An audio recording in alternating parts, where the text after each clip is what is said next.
Videos देखने के लिए सब्सक्राइब करें जनसत्ता.com, बेल आइकन दबाकर पाएं लेटेस्ट नोटिफिकेशंस। पूरी दुनिया इन दिनों कोरोना महामारी से परेशान है। सभी देश इसकी वैक्सीन बनाने का प्रयास कर रहे हैं ताकि इस महामारी से छुटकारा पाया जा सके, लेकिन कोई भी इसका वैक्सीन नहीं बना सका है।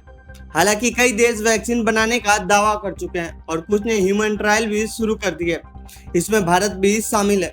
भारत अब ह्यूमन ट्रायल शुरू करने जा रहा है, जिसके लिए 2 कैंडिडेट को मंजूरी मिल गई है।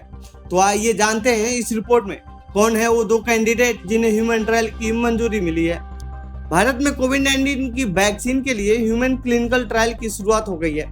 आईसीएमआर ने मंगलवार यानी 15 जुलाई को कहा कि देश में विकसित हुई वैक्सीन कैंडिडेट के लिए लगभग 1000 स्वयंसेवक भाग ले रहे हैं। आईसीएमआर के डायरेक्टर जनरल बलराम भार्गव ने देश में विकसित हुई 2 वैक्सीन कैंडिडेट के बारे में बात करते हुए कहा कि क्योंकि भारत दुनिया के सबसे बड़े वैक्सीन उत्पादक देशों में से एक है, इसीलिए यह देश की नैतिक जिम्मेदारी है कि वह वैक्सीन के विकास की प्रक्रिया में तेजी लाए, जिससे कोरोना वायरस के प्रसार की चेन को तोड़ा जा सके।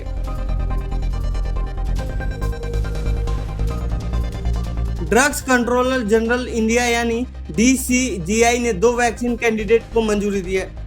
इसने एक को भारत बायोटेक इंटरनेशनल लिमिटेड ने India Council of Medical Research के साथ समझौते के साथ और दूसरी को Zydus Cadila health care limited ने किया है। इन्हें ह्यूमन क्लिनिकल ट्रायल के पहले और दूसरे फेज में जाने की मंजूरी मिल गई है।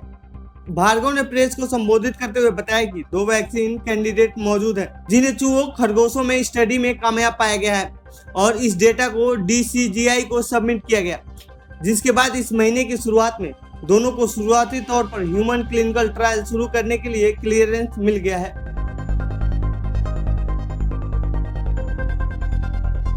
इस मामले में आगे भार्गव ने बताया कि उनकी साइट को तैयार कर लिया गया है और वे अलग अलग साइट पर लगभग 1000 मानव वॉलंटियर्स के साथ क्लिनिकल स्टडी कर रहे हैं। यह उनकी नैतिक जिम्मेदारी है कि इसे वह जल्दी से जल्दी विकसित करें, क्योंकि दुनिया भर में लाखों लोग इस बीमारी से मर चुके हैं।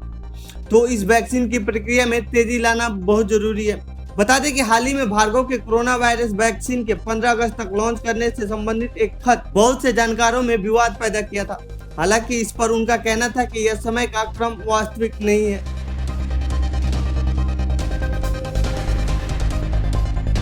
बता दें कि विश्व स्वास्थ्य संगठन ने कहा है कि सभी 21 कैंडिडेट वैक्सीन के ह्यूमन वॉलंटियर्स पर क्लिनिकल ट्रायल्स चल रहे हैं। इनमें से 3 ट्रायल्स के तीसरे चरण में है।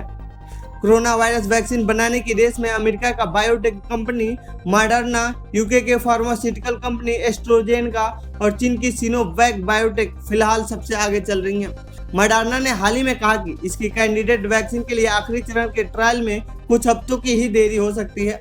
तो ये थी कोरोना वायरस के वैक्सीन पर शुरू हो रहे ह्यूमन ट्रायल पर हमारी रिपोर्ट। आपको कैसी लगी ये रिपोर्ट हमें कमेंट बॉक्स में बताएं। साथ ही इस बारे में आपके क्या विचार हैं वो भी लिखें। बाकी देश दुनिया की खबरों के लिए बने रहिए जनसत्ता के साथ। धन्यवाद।